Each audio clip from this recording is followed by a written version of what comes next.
We'll be back in 2 minutes. Yeah.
All right. So a small part. We're gonna take a revision to the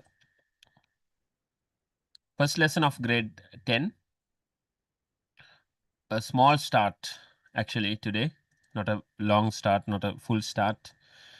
We will continue with revising this unit on Tuesday, right? Yeah, and we get into cruise control, and we can finish discussing past papers also from unit number 1 Tuesday. That is the plan. We can finish unit number 1 on Tuesday. And unit number 1 is a target unit for this year. Okay, yeah, there will be a full question. I'm expecting a full question in paper number 2 from unit number 1 this year. So there's a chance that a full question will come, and then you will be able to score 9 marks out of 100. 18 marks question, right? 18 marks out of 200, meaning 9 marks out of 100. So there's a big chance that you can score the full 9 marks listening to these sessions we're going to have today and on Tuesday, right? Yeah, that is the plan. Okay, so it's a target unit. Sources of studying history. So this is the most hated lesson. And this is the first lesson of grade 10. You just get started, you just got started, in grade 10 trying to learn about history, and this is very boring as well, as it seems. Sources of studying history is what we are going to learn, what you're going to take a small start today, right? Okay. So when we say history, history is the study about the human activities in the past. We are not going to talk about how animals lived in the past. We're not talking about their fossils and stuff like that we discovered. Those belong to science. But there's history in all subjects. Okay. There's a history to mathematics. There's a history to science. So history is the mother of all subjects. Okay. When man started writing, he first wrote about what happened in his life. Okay, he didn't write about chemical formulas or phonetics. Okay, or like the alphabets. He didn't write the alphabet today. He wrote what happened in his life. What happened in his life, meaning was he doing, what he did in his life, or his activities. So the study about the activities, the study about the human activities in the past, that is called history, right? History is the first subject in the world. You can argue that way, right? History is the first subject man started learning because it is the first thing he started recording, right? not mathematics, not science, but all these subjects have a history, have a past. That is why history is the mother of all subjects. So, sources of studying history, meaning that how do we study history? This is what we are learning in this lesson, okay? What are the things that we can use to study about the human activities in the past? Simple as that. Those are called sources. Now, in science, you talk about energy sources, right? Energy source is what? Sun is an energy source, for example. Anything that can, any source that can emit energy is called an energy source. Okay, meaning that something that can give something is a source. Yeah. If that thing can give energy, you call it an energy source. Okay. If it can give you knowledge, you can call it a knowledge source. Yeah, knowledge source. And if it can give you knowledge about history, you can call it a source of studying history. Yeah, you can study about history using that source.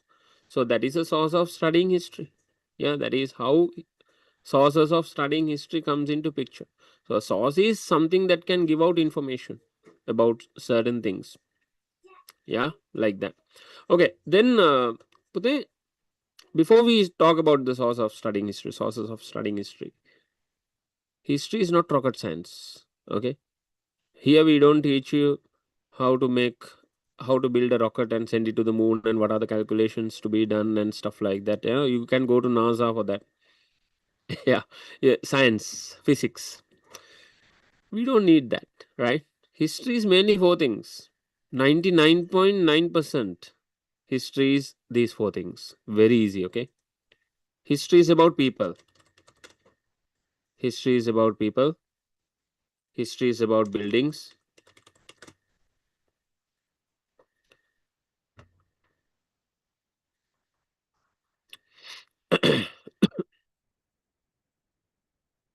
History is about events. History is about places. These are the four things, in my opinion. These are the four things that we have to learn when it comes to history. Other stuff are very, very limited than this, okay? Only few other things are there.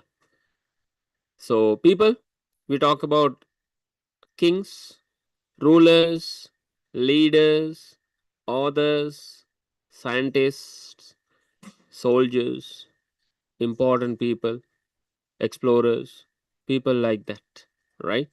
We talk about their names, their achievements, their contributions, stuff like that. Okay. Then buildings. What are the buildings that people build? Like the constructions, the religious buildings, the huge irrigation constructions, dams, or aqueducts and canals and tanks and stuff like that. You know, palaces, religious buildings, and stuff like that. Right? You talk about them, who built them, and what are the technologies used in them. Then we talk about events like peace deals or peace agreements, invasions, wars, conventions, right? And discoveries, these kind of things, events. Okay. Then places like capitals, kingdoms, countries, areas, provinces, places. Yeah. Those are the four things we mostly discuss when it comes to history. It's not rocket science for that reason, right? Yeah, it's simple. But you made it complicated. I don't know why. Yeah, you have made it so complicated that you think that this is difficult than rocket science. Who did that? Yeah, maybe your teachers are responsible for this. Partly. So, yeah. I'm going to start a YouTube channel to teach history teachers how to teach history. That is the next step. All right. Then, Pute, sources of studying history. What are the sources that we have or we can use to study history? We have two types. Simple as that. We have certain sources that are written that can give us information in the writing form, right? Written sources. We call them literary sources. Literally, they are called books. Okay. So, there are books that can give us information about history. Those are sources of studying history. They are called literary sources because they are literature, they are written sources. Okay. Then there are certain things, there are certain things that can give us information about the past. right? For example, uh, like a place that's used by a king, a palace. Okay, parts of a palace that is remaining today, ruins of a palace that can give us information about a king's life. That can also help us understand about history. There are sources like that. You can touch, you can feel them, but there's no writings in it. Okay, there's no written information in it. But from the things itself, you can learn many things. Yeah, there are symbols, there are many things over there as well, but they are called archaeological sources. But they are not books. Archaeological sources are things that are used by people or different various things that can give us information about the past. Not books. Books are called literary sources. Archaeological sources are mostly things that can give us information about the past. Those are the two types of sources of studying history. Now, this is a big part. Okay, this is a little small one, but we will take a nice start today for both, right? Okay, so literary sources, Budhe, there are two types literary sources or books that contain information about history. Some books, Budhe, are written in Sri Lanka by Sri Lankans. They are called local literary sources. Okay, some books, Budhe, are written by foreigners. They are called foreign literary sources. Now, here we are talking about sources of studying history. We will mostly focus here on sources of studying the history of Sri Lanka. Okay, because we can't speak for the whole world here, right? Here we are mostly focused on Sri Lankan history. We have 18 units in our syllabus. Out of that, 14 units are focused on Sri Lankan history. Only 4 units are focused on world history. Okay. So here, by saying sources of studying history, we are mostly focused on sources of studying the history of Sri Lanka, right? Remember that very well. Okay. So we don't talk about the world history here. First of all, we need to know about ourselves, right? Before we talk about the others. Yeah. Before we, win the world, first we need to win the country. Yeah. You know what I mean? Yeah. y- Before you become the best in the world, you have to be the best in the country, right? That is how you can be the best in the world, right? I mean, for example, the javelin gold medal that we got today, right? Like that is after a very long time. The gold medal was after a very long time, and out of this event called javelin, it was the first time. There's a first time in everything, right? So this is a breakthrough, victory that we had in our athletics. All right, no javelin thrower has won in this stage ever from Sri Lanka, right? Trust me. Okay. So then there's a first time for everything. So through hard work and everything, you can see that.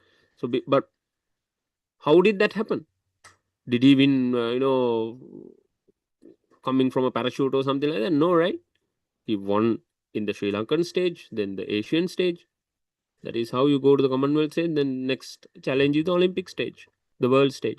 That is how it is. Okay? You go step by step, right? So first we need to know the sources that we can use to study the history of Sri Lanka. Then we can talk about the world history, right? What sources we can use to study about other civilizations and stuff like that. That is all, advanced stuff. Okay. Right. Now, Pute, literary sources, like I said, written sources or books that contains information about the past. There are two types: local literary sources written by Sri Lankans, foreign literary sources, they are written by foreigners. Here we are talking about books that are written about Sri Lanka or that contains information about the past of Sri Lanka, right? Okay. Those are the two types. We'll come to the examples later, right? Okay. Then put the archaeological sources. There are four types. There are four types. Okay, archaeological sources. The first type is called epigraphy. Sorry, epigraphy. The second one coins. Third one ruins. Fourth one drawings, sculptures combination actually. sculpture, antiquities. So I will explain this four categories a little bit, and then we will get into detail about local and foreign literary sources in detail. Okay, right. So epigraphy, coins, ruins, drawings, sculpture, and antiquities. Now, like I said, literary sources, written sources. So books. There are two types: books that are written by locals or Sri Lankans, books that are written by foreigners. Okay, or non-Sri Lankans. Okay, right.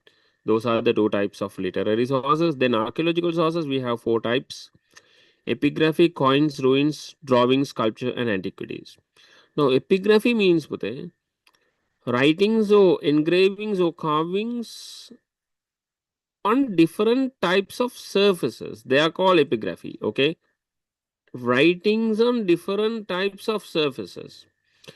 If you write something on books, that will be literary sources. Remember that. But if you write something on a wall or on a stone, that will be epigraphy. Remember that. Okay. If you write something on a copper plate or a golden plate or a clay slab or a wall, on a piece of wood, on a stone, on a at the entrance of a cave, on a rock, you can write anywhere, right? But those are not literary sources. Okay. Writings on books are only called literary sources, and writings other than books, writings on various surfaces other than books, we call them epigraphy. Remember that very well. Okay. Then put coins. Coins are another type of archaeological source, right? Why? How? Now coins also have symbols, writings. Are they writings and symbols? Coins have symbols, of course. Coins have letters, yes. But coins, you can't write or engrave on coins. You mold coins, okay? You have this mold, you have this achuagil again in the mold, and then you pour the metal, molten metal in it, and then that is how you produce coins.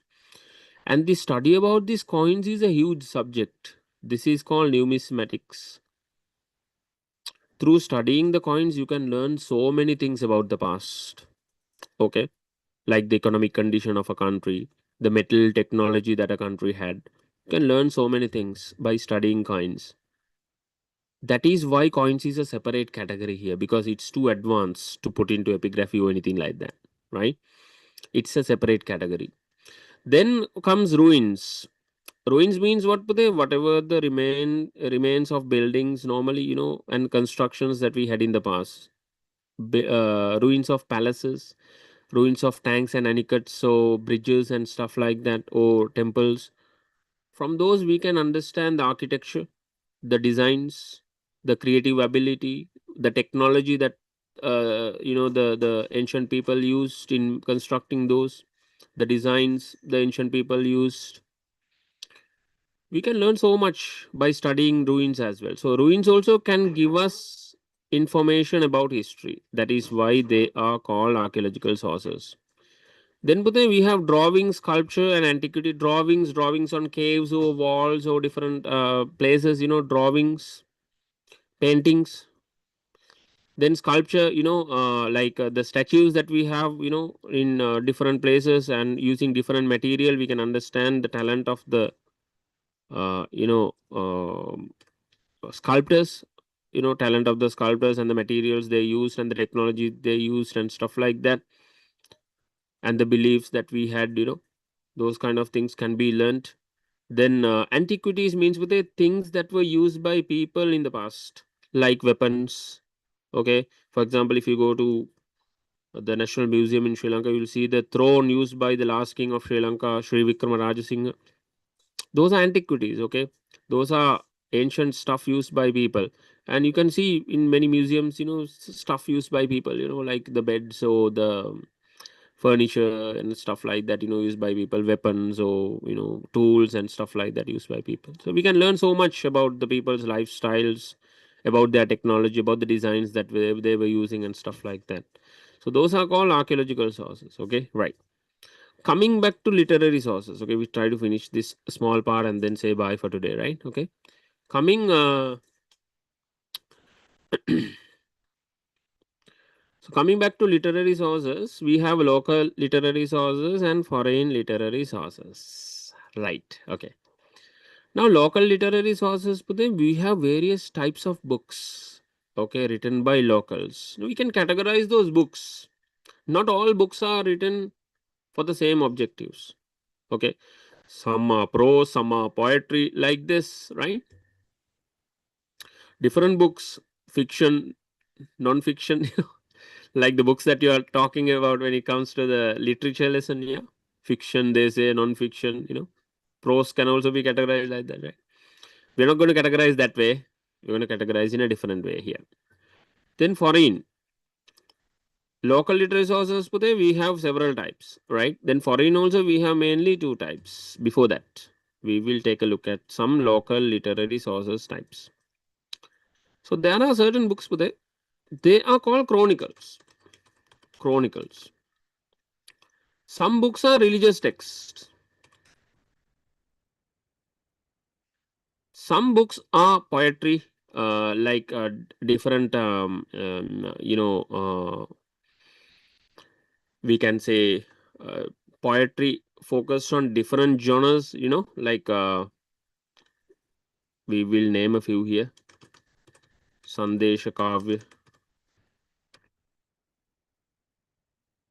Prashasti Kavya, like this, poetry like this, right?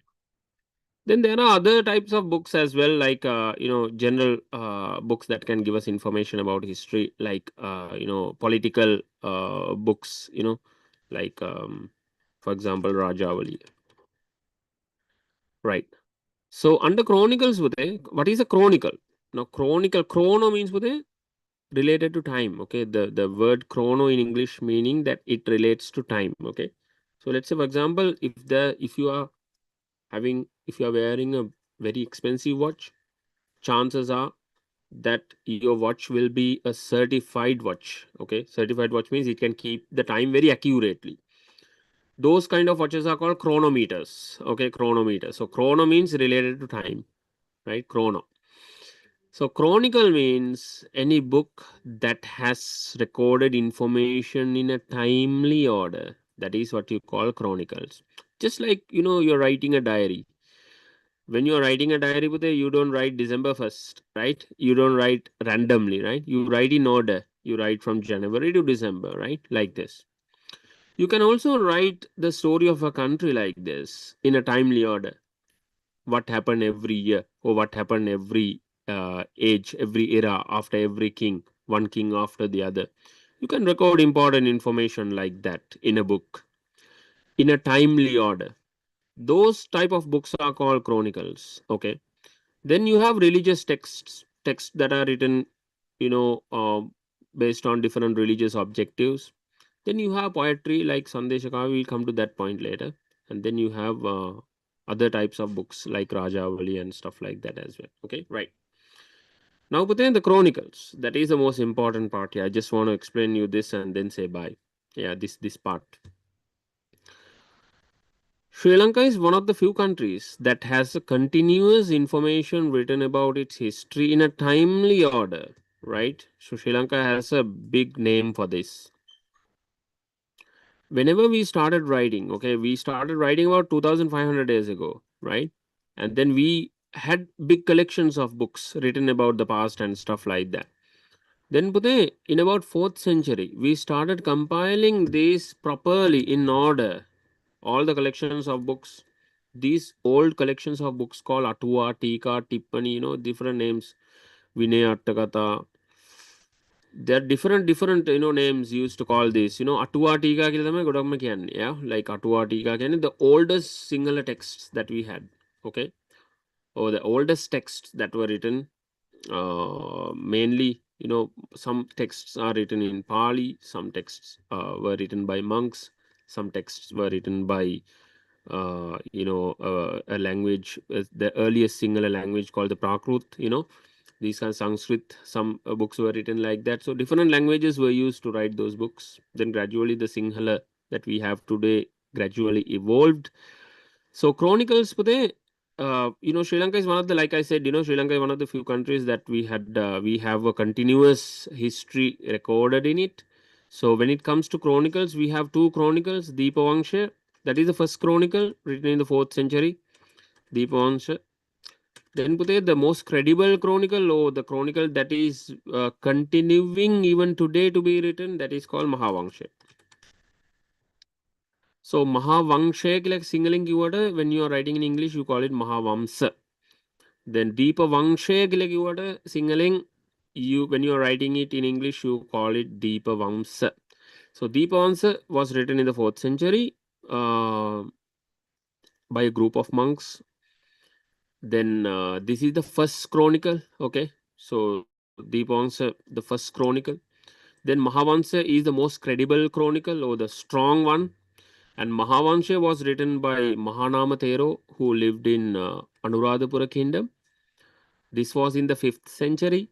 And you know, Mahanamathero is a renowned monk, and he is a very prominent scholar. We believe that he had knowledge about several languages, and he was a researcher, very deep researcher about the history of Sri Lanka. That is how he wrote Mahavansha. Mahavansha is not a random work, it's a very well organized piece of work.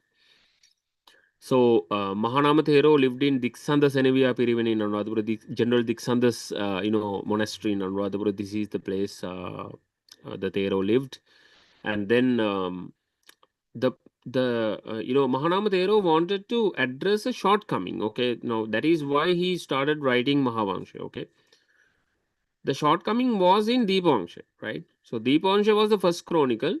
Deepavangsha has continuous information about Sri Lanka, but the problem with Deepavangsha is that some information is too short in it. Only a little bit information about certain kings and all.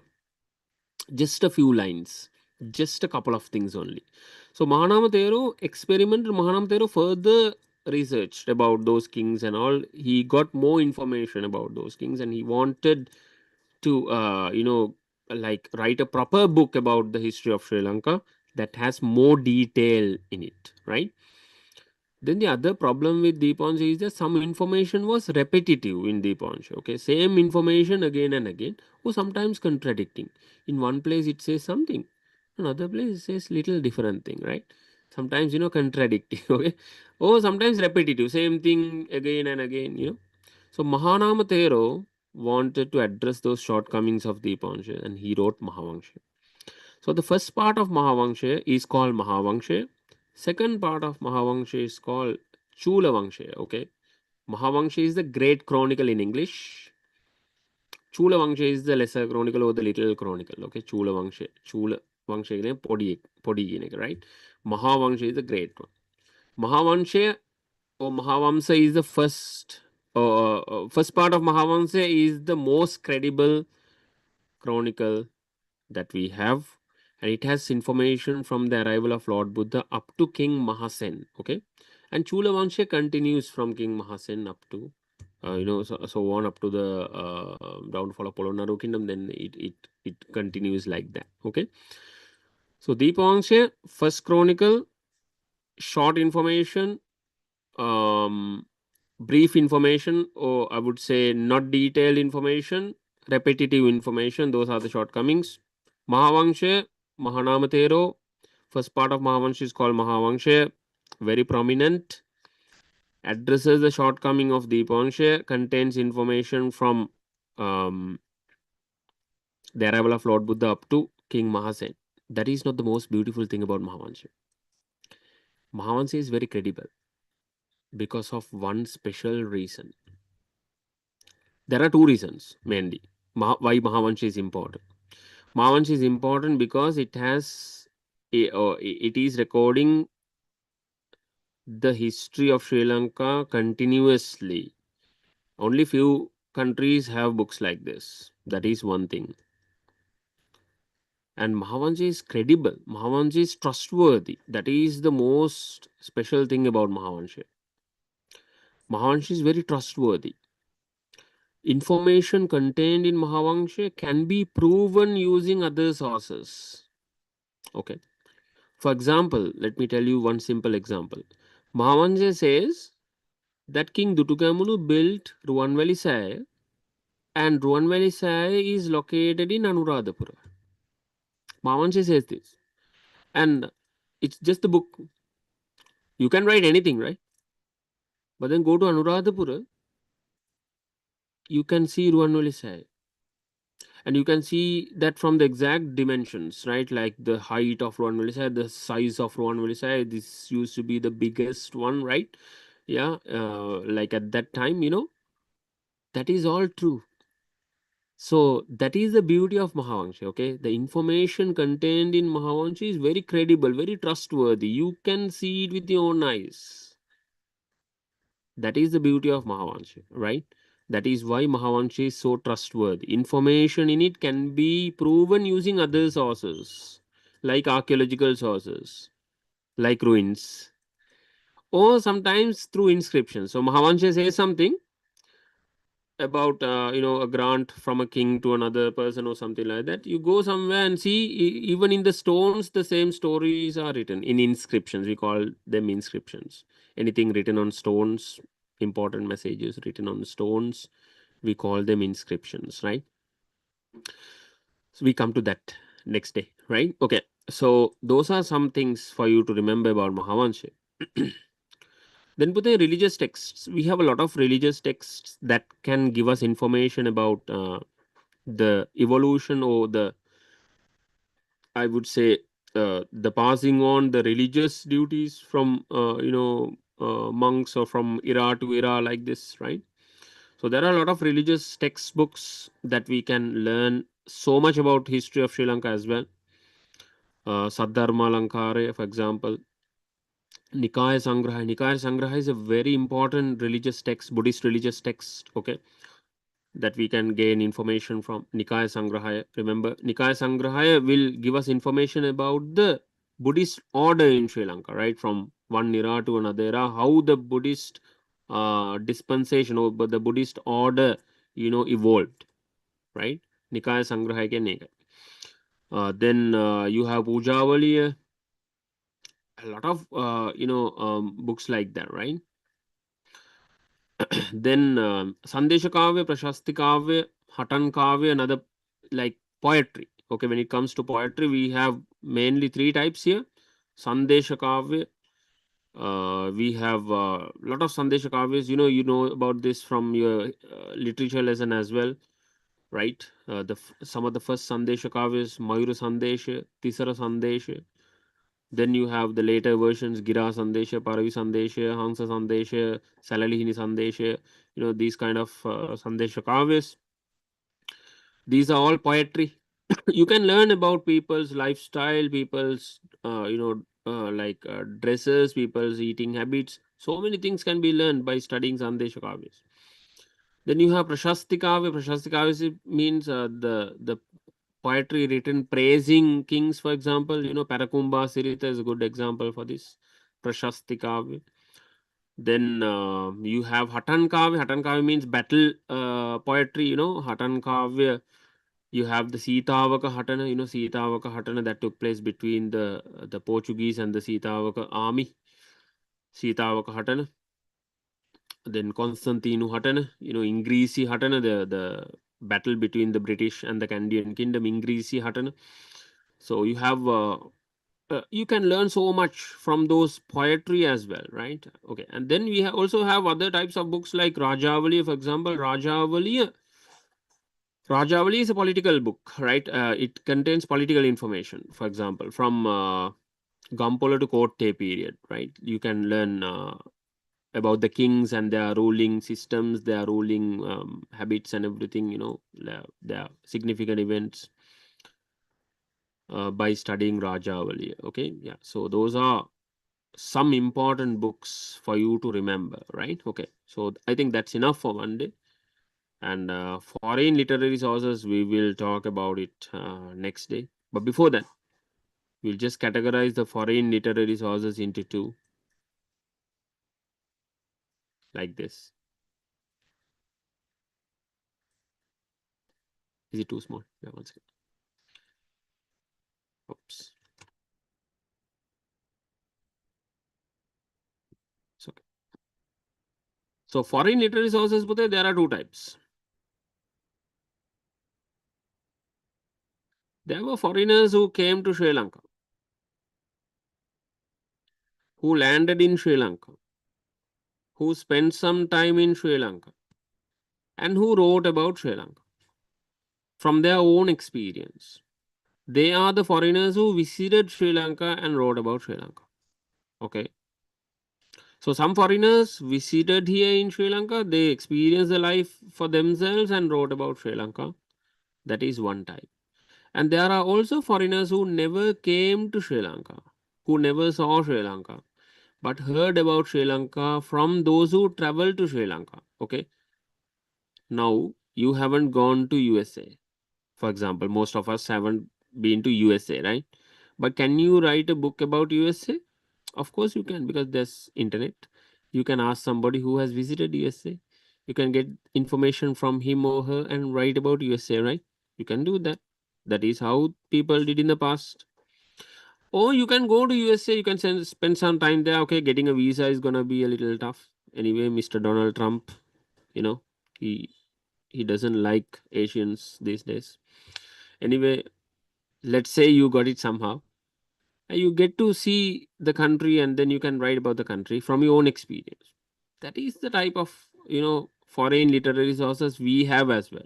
So we have foreigners who came to Sri Lanka, who wrote about Sri Lanka from their own experience. We also have foreigners who never came to Sri Lanka but heard about our country through other people, from other people who came to our country and wrote about our country. Those are the two types of foreign literary sources we will learn on Tuesday. Okay, yeah, so that is enough for one day. Yes, okay. Can I have a screenshot of this? Admin, screenshot of this, please. You think it's over? No, no, no, not yet. 2 more minutes. Yeah, we will post a screenshot in the group. Okay, don't worry. You can take the notes.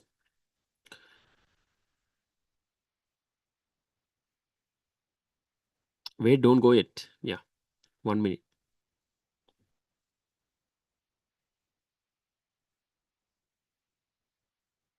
So they say old is gold, right? We like that term. We like those quotes. So we're going to open up an old past paper now. Right? Let's see if we can answer a couple of questions that from the little things that we discussed today. Can we try, everybody? Enable annotation. Right. 2017 O level. MCQ paper. 2017. You can tell me the answer also if you like. Yeah. Okay. If you have any questions, you can ask. I have changed the settings. Okay. You can unmute and talk, right? Yeah. Try to answer all questions. Uh, as many questions as you can, right? Yeah. Okay. First two questions you can answer from the little stuff that we discussed over the past half an hour. Yeah. That is the importance of this part of the lesson. Okay. These are sure marks. That is why grade 10 unit number 1 is important. Sure marks. Okay. Yeah. Those should be sure marks. Okay. No doubts in those. Right. First question. With reference to which source are the facts that it was written in about 4th century contain short information and being the oldest or the first chronicle? It's gonna be Deepanshe. Very good. Yes, you got it right. Deepanshe, oldest one, short information, oldest one or the first one. First one is also the oldest one. 4th century. Yeah. Mahavanshe, yeah, 5th century. Comprehensive information, trustworthy, can be proven using other sources. written by Mahanamatero, prominent scholar, prominent monk. Continuous political history, continuous history of Sri Lanka being recorded in it, continuously and in detail. That is Mahavangsha. Okay, 5th century. Right. Second question. A book which has been written by giving priority to the history of Buddhist dispensation, Buddha Shasana. Buddhist dispensation is how Buddhism evolved over time. Okay, how Buddhism evolved over time.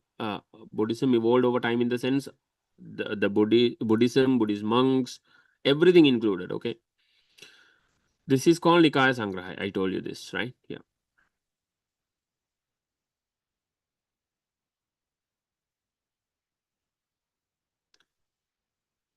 Third question and all we discuss next day once we finish revising the unit. That's it for one day. I just wanted to show you that if you are listening to this lesson properly, you can answer past papers almost easily and immediately. Yeah. So that is what I wanted to show you with a couple of questions today. More questions waiting for you on Tuesday. We're going to finish this lesson. We're going to finish revising this lesson. We're going to take like 1 hour, 1.5 hours to revise. And then it's a target unit as well. And then we're going to do more questions from this unit on Tuesday. I will see you on Tuesday. Until next time, take care. Bye-bye. God bless. Thanks for coming today. Thank you, sir. God bless. See you, Bate. Bye. God bless. Thank you, sir. God bless you. Thank you, sir. God bless you, sir. You too. Bye-bye. See you. Bye. Bye, sir. Thank you, sir. Bye, Pute. Bye. Thank you, sir. Good night, sir. Bye. Good night. Bye.